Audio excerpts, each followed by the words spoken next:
معزز سامعین کرام، میں نے خطبے میں قرآن کریم کی ایک آیت تلاوت کی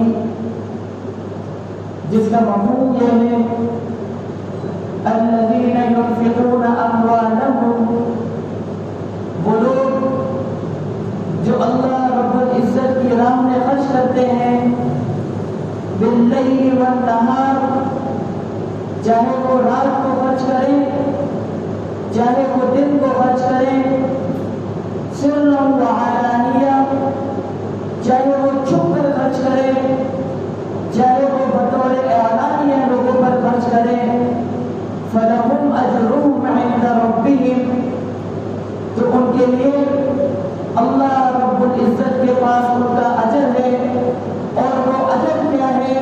ایک بہت بڑی بشارت ہے، ایک بہت بڑی خوشخبری ہے ان لوگوں کے لیے جو اللہ کے راہ میں اپنے مالوں کو خرچ کرتے ہیں۔ اللہ رب العزت بطور انعام کے ان کے لیے فرماتے ہیں، اللہ رب العزت بطور اعزاز کے ان کے لیے فرماتے ہیں وَلَا خَوْفٌ عَلَيْهِمْ وَلَا هُمْ يَحْزَنُونَ، انہیں نہ ہی تو کوئی خوف ہوگا نہ ہی وہ غمگین ہوں گے۔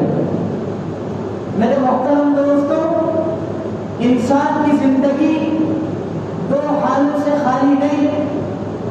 انسان اپنے مستقبل میں آنے والے درپیش مسائل کو سوچ کر، مستقبل میں آنے والی تکالیف کو سوچ کر، مصیبتوں کو سوچ کر انسان کے دل میں ڈر پیدا ہو جاتا ہے، اور دوسری صورت انسان کا گزرا ہوا زمانہ ہے، اور اس گزرے ہوئے زمانے میں انسان کی ذہنوں میں جو تکلیفیں آتی ہیں، انسان کی ذہنوں میں وہ مصیبت کا وقت آتا ہے، وہ تکلیفیں آتی ہیں جو اس نے گزاری، تو اس پر وہ غمگین ہوتا ہے۔ تو ایک مسلمان، ایک انسان کی زندگی دو چیزوں سے خالی نہیں، یا تو وہ غمگین ہوگا یا تو وہ خوف میں مبتلا ہوگا۔ اللہ رب العزت فرماتے ہیں تم میرے راستے پر خرچ کرو، میں تمہارے اندر سے خوف کو بھی نکال دوں گا، میں تمہارے اندر سے غم کو بھی نکال دوں گا۔ آپ کی زندگی اس طرح سے مثالی زندگی بن جائے گی، آپ کی زندگی میں، آپ کی زندگی سے اگر خوف کو نکال دیا جائے، اگر غم کو نکال دیا جائے، تو میرا یہ خیال ہے اس سے اچھی زندگی اور کسی کی ہو نہیں سکتی۔ یہ صفات تو جنتیوں کی ہے، ایسی زندگی تو جنتیوں کو ملے گی، ایسی زندگی جس میں نہ خوف ہو نہ غم ہو، یہ تو جنتیوں کی صفت ہے۔ تو میرے دوستو، اگر آپ کو ایسی زندگی چاہیے جو کہ جنتیوں کی زندگی ہے، اگر آپ کو ایسی زندگی چاہیے جس میں نہ خوف ہو نہ غم ہو، اس کا ایک ہی راستہ اللہ نے فرمایا الذین ينفقون اموالهم، تو اپنے مال کو اللہ کے راستے میں خرچ کرو۔ اب دوسرا سوال یہاں پر یہ ہوتا ہے کہ ہم اپنے مال کو اللہ کے راستے میں خرچ کیوں نہیں کرتے؟ ہم نے اپنی مٹھی کو بند کیوں کیا ہوا ہے؟ ہماری جیبوں سے اللہ کے راستے میں، اللہ کے گھر کے لیے، دینی علوم پڑھنے پڑھانے کے لیے، غرباء اور مساکین کے لیے، اپنے رشتہ داروں کے لیے، اپنے پڑوسیوں کے لیے کیوں کچھ نہیں نکل رہا؟ تو میرے دوستو، اس کی وجہ صرف یہی ہے کہ انسان اس بات کو سوچتا ہے بہت تکلیفوں میں ہم نے وقت کو گزارا، بہت دکھوں میں ہم نے وقت کو گزارا، غربت ہم نے دیکھی، فاقہ ہم نے دیکھا، اب اللہ نے مجھے کچھ مال سے نوازا ہے، کیا میں سارا مال اللہ کے راستے میں لٹا دوں؟ کیا میں سارے مال کو اللہ کے راستے میں دے دوں، خرچ کر دوں، مساجد کی تعمیرات میں دے دوں، مدارس کو دے دوں، اپنے پڑوسی کو دے دوں، غریب رشتہ داروں کو دے دوں؟ آگے چل کے میرے بچوں کا کیا ہوگا؟ آگے چل کے میرا مستقبل کیا ہوگا؟ میں نے جو چیزیں، جو ارمان میرے دل میں تھی، اگر میں یہ پیسے دے دوں گا تو اسے کیسے پورا کروں گا؟ تو میرے دوستو، اگر کسی کے دل میں یہ بات آتی ہے اور ان باتوں کی وجہ سے وہ اللہ کے راستے میں خرچ کرنے سے رک جاتا ہے، تو اس کی زندگی نہ ہی تو غم سے خالی ہوگی، نہ ہی تو خوف سے خالی ہوگی، پیسے ہونے کے باوجود، مال ہونے کے باوجود وہ زندگی پر پریشان رہے گا۔ کیونکہ اللہ نے اس پریشانی سے نکلنے کی ایک صورت بتائی الذین ينفقون اموالهم، شخص نکلنا چاہے وہ خرچ شروع کر دے، اللہ رب العزت اس کو پریشانی سے نکال دے۔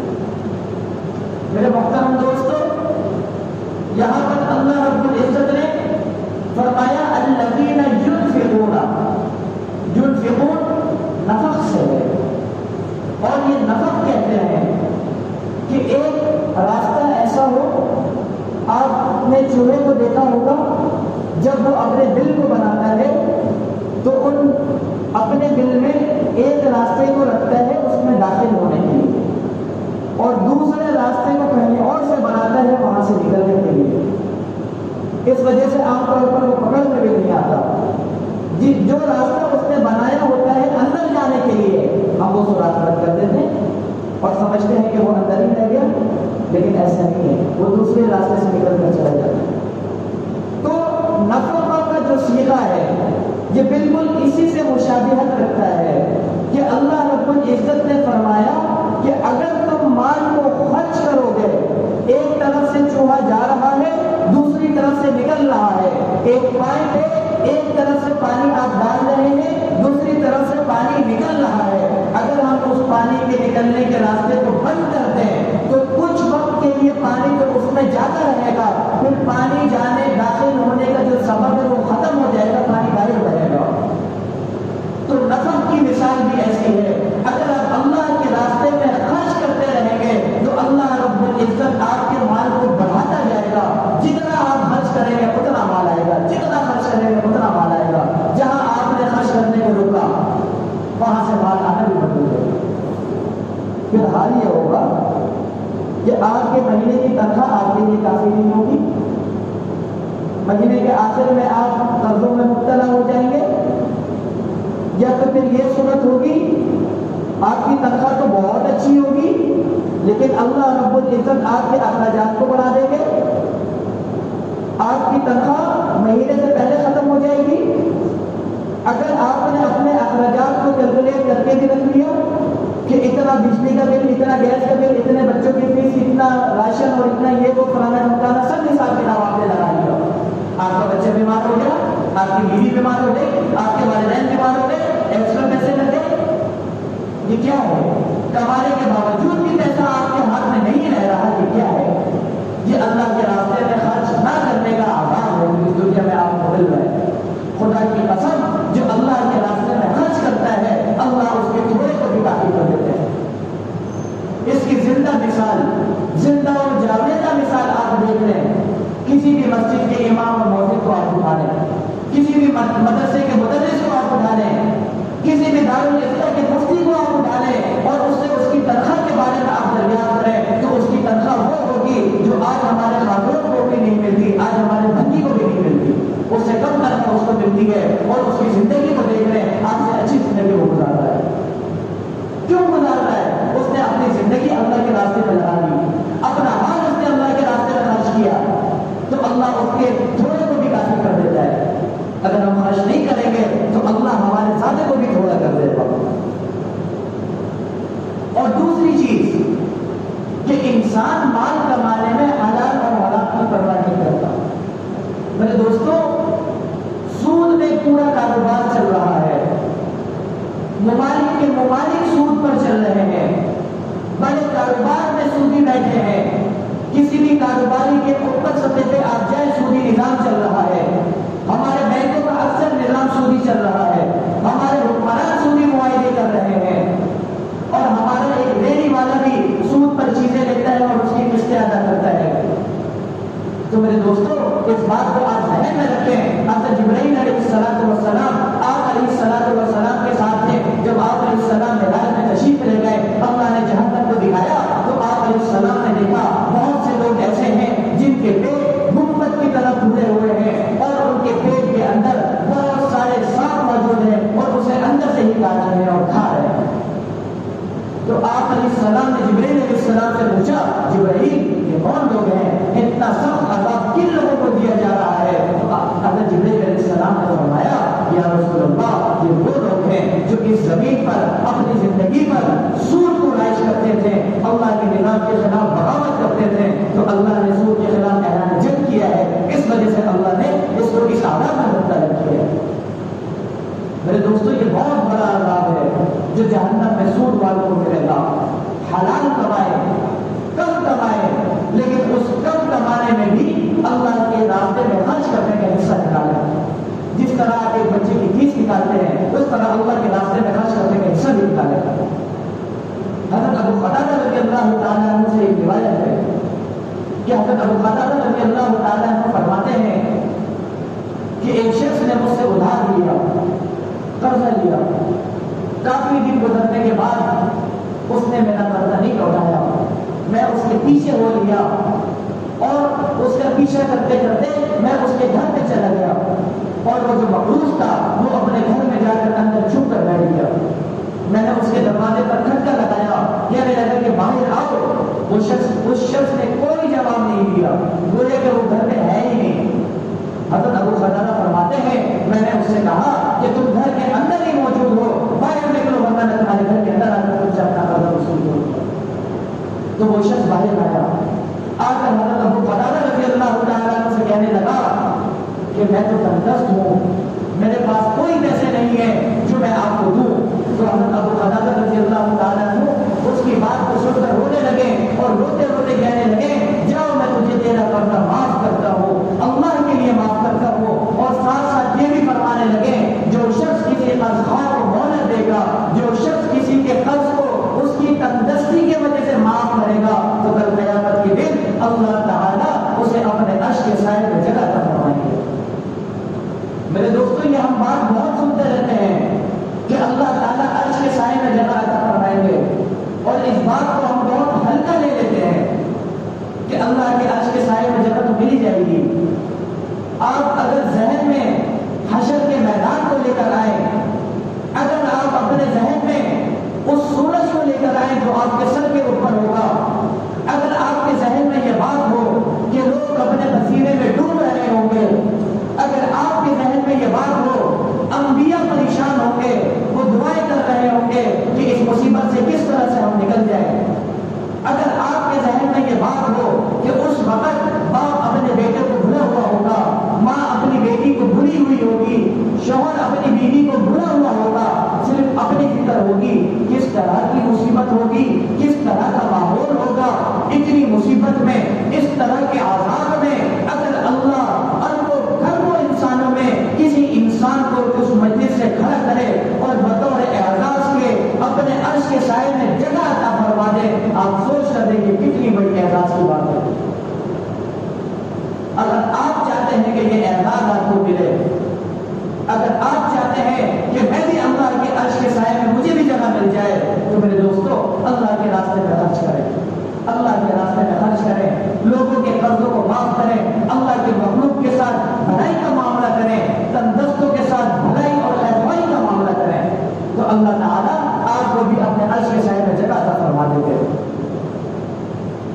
بنی اسرائیل میں ایک شخص تھا،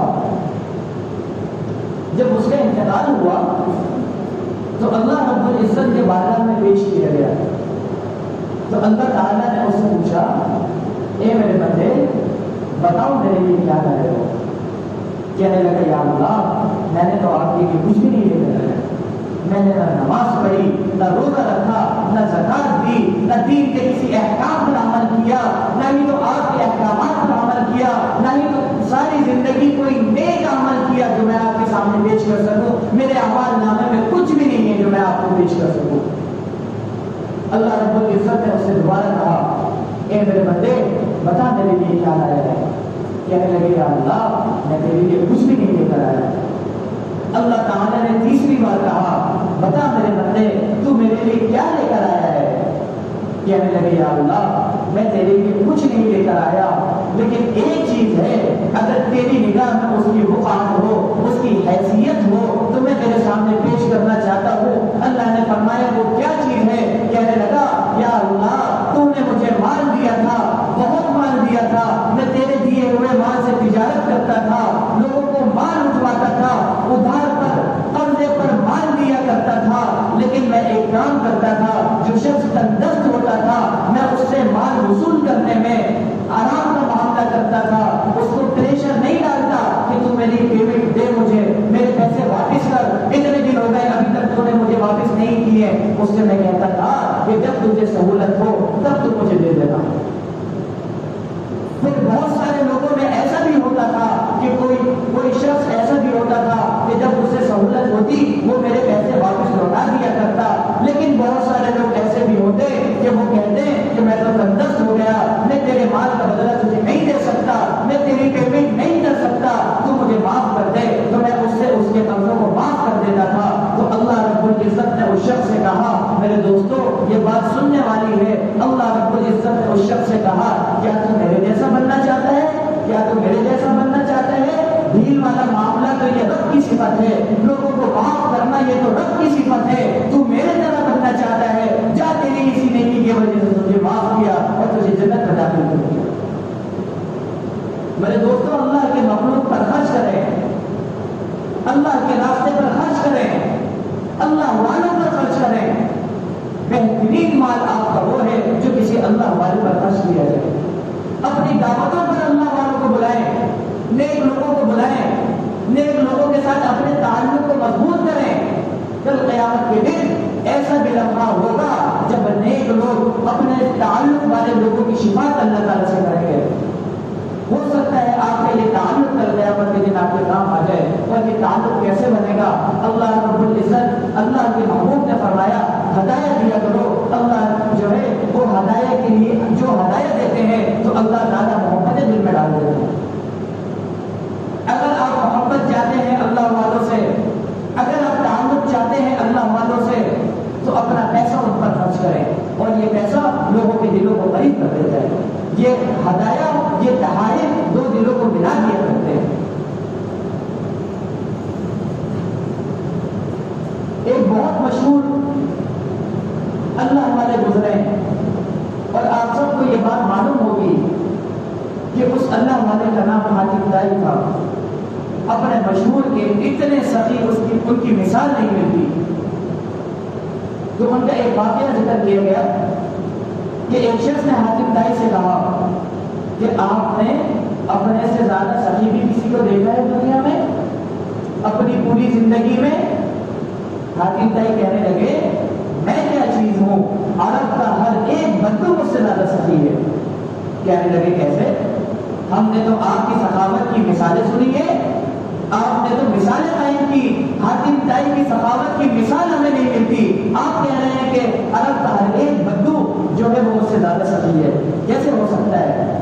تو حاتم طائی کہنے لگے میں ایک سفر پر تھا, اور سفر پر جب میں تھا تو وہاں پر ایک بندو سے واسطہ پڑا میرا, اور میرے ساتھ اور بھی بہت سارے لوگ تھے.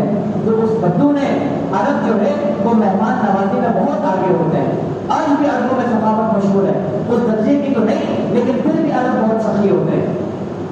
تو اس بندو نے ہمارے لیے ایک بکری ذبح کی, اور بکری کی سیری کو ہمارے سامنے رکھ دیا.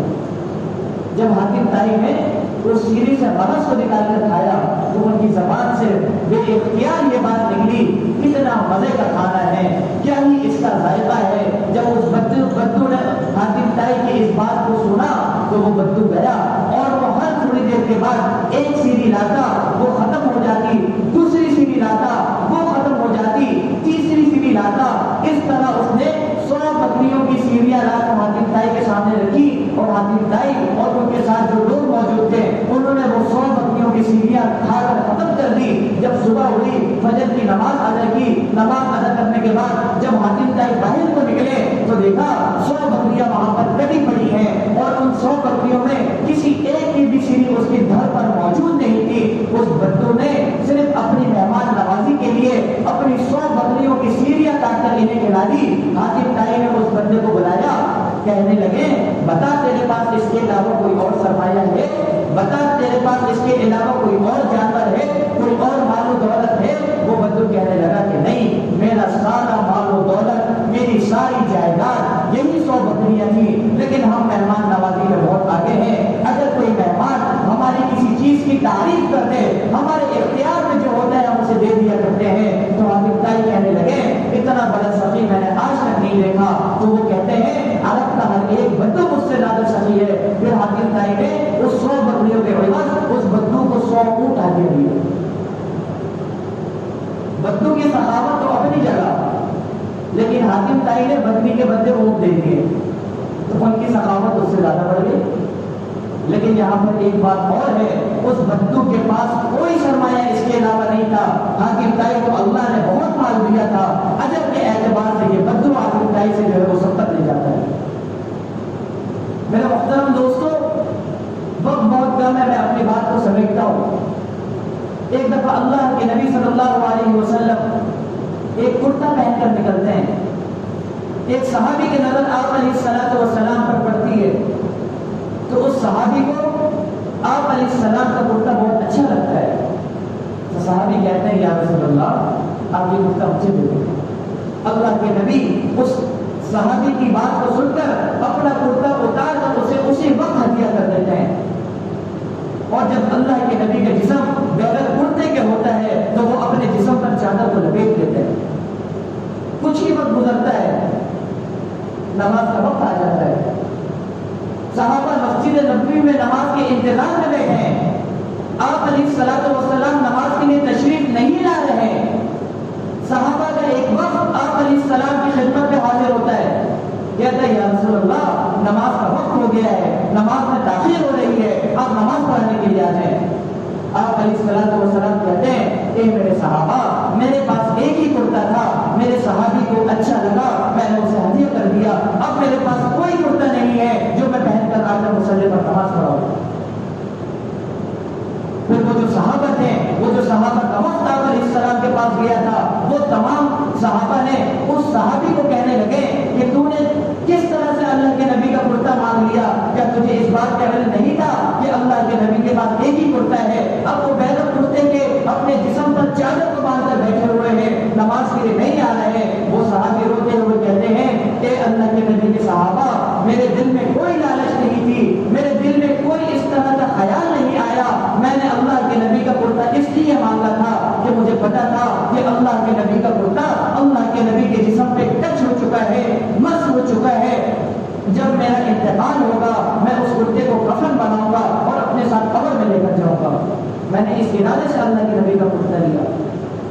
پھر اللہ کے نبی کے پڑوس میں ایک انصاری خاتون رہتی تھی, اس سے ایک چادر کو اللہ کے نبی نے لیا اور اسے لپیٹ کر اللہ کے نبی صلی اللہ علیہ وسلم نماز پڑھانے کے لیے. میرے دوستوں, آج اللہ نے ہمیں اتنا دیا ہے, اتنا دیا ہے, اتنا, اس سے بھی زیادہ دیا ہے. اگر آپ کا کبھی زندگی میں مصر کے میوزیم میں جانا ہو تو آپ دیکھیں جو موسیٰ علیہ الصلوۃ والسلام کا فرعون تھا, اس وقت کے ہر بادشاہ کو فرعون کہا جاتا تھا. اس کے آپ پلنگ کو دیکھیں, آپ اس کے آرام کرنے کی چیزوں کو دیکھیں, آپ اس کے پنکھے کو دیکھیں, آپ اس کے رہنے سہنے کے انداز کو دیکھیں, ساری چیزیں وہاں پر محفوظ ہیں. آپ کہیں گے اس کے مقابلے میں اللہ نے تو ہمیں جنت دی ہے اس دنیا میں. اس کا پلنگ اس طرح سے چار پائے اور جو ہے وہ کھجور کے پتے سے اس کو جو ہے وہ اس کی بنائی کی گئی. جب اس پر کوئی لیٹے تو اس کے جسم پر کھجور کے پتے کے نشانات آ جائیں. آج اللہ نے کس طرح سے نرم اور بڑائی ہمیں گدا دیا. پانی کے لیے کتنی سہولتیں تھی, ہمارے نئے میں پانی آتا ہے, ہم بھر لیتے ہیں, اسے استعمال کرتے ہیں. پہلے تو اس کا تصور نہیں تھا, لوگ جا کر کنویں سے پانی لے کر آیا کرتے تھے. اللہ نے سہولت دی ہے نہیں. ہم جب بٹن دباتے ہیں لائٹیں آن ہو جاتی ہیں, پنکھے چل جاتے ہیں, یہ اللہ کی طرف سے سہولتیں ہیں. یہ پہلے زمانے کے بادشاہوں کو بھی میسر نہیں تھی جو آج اللہ نے ہمیں دی ہے. تو میرے دوستو, اللہ نے ہمیں اتنا دیا ہے, اتنا. اگر ہم اتنے میں سے اللہ کے راستے میں اتنا ایک مٹھی برابر بھی خرچ کر دیں تو خدا کی قسم ہماری دولت میں کمی نہیں آئے گی, لیکن اللہ کے دین کا کام جو ہے وہ چلتا رہے گا. آپ کا حصہ اس میں شامل ہو جائے گا, اور جس کی برکت سے اللہ رب العزت آپ کے غم کو چھین لیں گے, آپ کے خوف کو چھین لیں گے.